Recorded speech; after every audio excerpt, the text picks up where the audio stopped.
The question is asked, what does a man want from a woman? What does a man want in a woman? And what does a woman want from a man? What does a woman want in a man? And, usually the conclusion is the man wants from a woman sex, and the woman wants from a man money.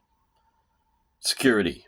So a man wants procreation, and a woman, procreation and status, and a woman wants security and status is usually the conclusion. And, there's truth in that, and there's also inconsistency. So it's not exactly that, but that's within the spectrum of truth.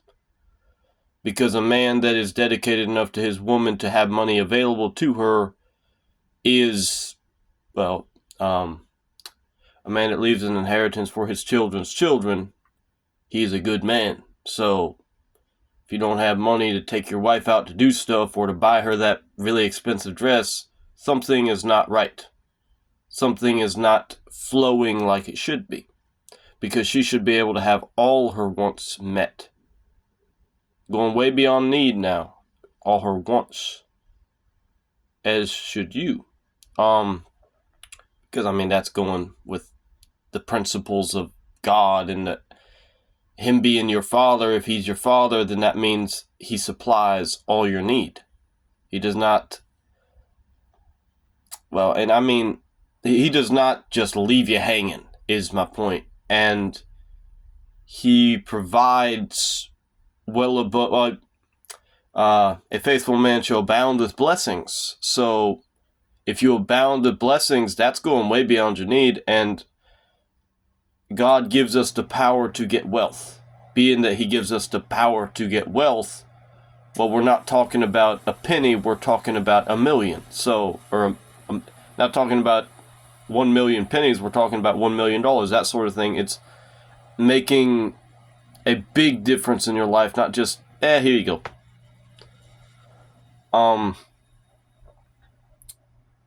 And it's not about having a big house. It's not about having that stuff. It's about having something to show that God is who God is. And when you have a big house, people want to know why. When you have a small house, who cares? What, you think that's some humility thing? No, if you want a small house, have a small house. But do you want to show that God is working in your life? Have a big house. Do you want to show that God is working in your life? Have a Hummer instead of a station wagon. That sort of deal. Because if you can afford the gas for that, if you can afford, and it's not about being stupid, it's about recognizing that God can and will provide those things that glorify him. And when you are in poverty, when you are poor, that does not glorify him. Now, when you are weak enough to accept him, to accept Christ, that's good. When you're too strong, too stubborn, too proud to accept Christ, to accept heaven, to accept the blessings of God, that is when wealth is a curse and not a blessing. Because instead, your wealth has made it to where you cannot have God. If you cannot have God and wealth, there's a problem. But when you have your wealth through God, and you don't forget that, and you remember this is because of God, then it works. When you remember, I have these things to glorify God, not to glorify myself. So yeah, that. And I was starting this with the whole principle of, what do I want in a woman? Because what do I want from a woman? What do I want in a woman? Well, I want in a woman wisdom and patience. The Bible refers to wisdom as a her. The Bible refers to patience as a her. At least in James refers to patience as a her.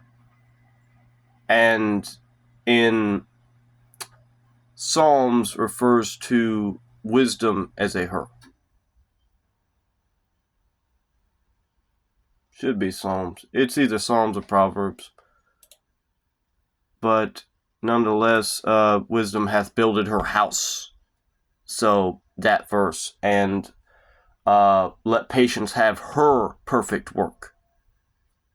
So, what I want in a woman is wisdom and patience. Patience and wisdom.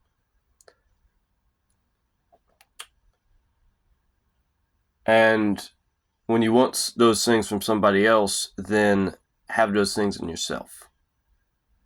So I must be wise. I must be patient to have somebody of that caliber. Because if I'm not patient with them, if I'm not wise with them, well, something's not flowing. Yeah, that's what I want in a woman. What do I want from a woman? Well, I mean, same thing, wisdom and patience. I want her to be patient with me, and I want her to be wise with me, to deal with me in a wise way. Not being immature, being mature. And being mature doesn't mean don't have fun. No, I want her to have fun. I want her to have fun with me. I mean, that whole thing. Somebody to dance with. Even when there's people around, just dance. Even when we don't get the movements right, just dance. And then when we're ready to stop dancing, just stop dancing. Even if somebody else is dancing. This isn't exactly a biblical thing, but in the Bible it refers to the lion being the strongest of beasts. A lot of my representation is that of a lion. My characteristics, how I act, stuff like that, a regal way about me, a royal thing. So, as a lion, I want a lioness. And so what do you want from a woman? I want a woman with the personality of a godly lioness. Royal. She's royal. And the thing about someone who's royal, they don't let stuff get to them. Doesn't mean they don't get angry. Doesn't mean they don't defend their children, their family. What it does mean is if they ever hurt somebody, if they ever punch somebody, there's a reason. It wasn't just because someone didn't say something to them. It wasn't just because of some small petty thing. No, there's a reason. Be it a gun at their hip or a gun at their child's hip. There is a reason that they struck. Yeah. A lion for a lioness and a lioness for a lion.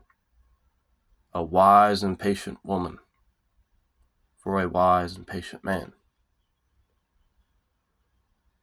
The lion strutting his stuff, going and protecting the domain, while the lioness goes out, gets the food, protects the cubs, and the lion just does what he wants, essentially. I mean, then he goes back. I remember there's one where you had the lion, because there's more to learn about lions. There's a big lion, daddy lion, and they had this cub, and he would act like when the cub struck him that it hurt. Like he'd exaggerate, he'd be a bit dramatic about it. And that was training the cub that when he got bigger, a swipe would demolish somebody. Because when you're little and you see that your swipes can hurt something that's big, then the bigger you get, you already have the mentality of, I swing, they're going down. But when you're little and you are taught that your strikes don't do anything, then when you're big, you still think you can't do anything. There is a thing about like a buffalo. Dude has a buffalo, and he's had it since. I don't know the story. I don't know how it is now, but I know in the story, it was a video, and they were interviewing him, and he Well, he'd had it since it was young. Like he's a Buffalo Ranch or something like that. And he had it, and he had, because he had it since he was young, it understood him as a figure of authority, as someone more powerful than it was. It didn't care that it got bigger. What it cared about was when it was little, and he could take all those hits from it. It never lost that mentality. It always remembered, if he could take all those hits, then it never got the mentality of, oh, I'm bigger now I can hurt him. Because it was still thinking about before, where it could just kept knocking him down, but it didn't hurt him. Because he didn't act like, he didn't let it hurt him. He didn't have any fear in him.